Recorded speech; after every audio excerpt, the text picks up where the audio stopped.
Монгол улсын маань үүсэл эвлэлдэн нэгдсэн хийгээд яаж хүчирхэгжин ирсэн тухай үзүүлэхээр бэлтлээ.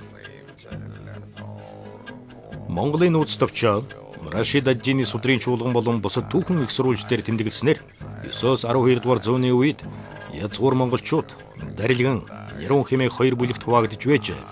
Монголын тэгш өндөрлөгт хэрлэн онон туул гурван голоос баруун тийш Алтай улс хүртэлх Хэрээд, Наймны ханилгууд, Умард зүгтээ Сэлэн бүрний савгазраар гурван мэрэгдийн холбоо, Өмнө зүгт Цагаан хэрмийн орчмоор Онгууд аймаг, Дорн зүгт Буур нуурын саваар Татарын ханилг, Ханград аймаг тус нутаглаж байлаа.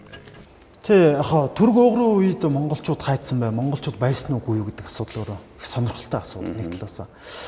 Тэр төргийн хаант улсын нийт хүн амын, дотоод хүн амын маасын ихэнх хэсэг нь бол яг Монгол нутагт сууж ирсэн монгол хэлээр яригчид байсан. Хүннүүгийн дараа Сиамби, Жужаан орж ирнэ. Тэгэхээр Жужаан орж ирээд Сиамби бүрэн байхгүй болсон юм биш. Тийм ээ. Өөрөөр хэлбэл ноёлох улс төрийн эрх мэдэл Жужаан Сиамбийн эрх мэдэлд хүрсэн. Хэлсэн.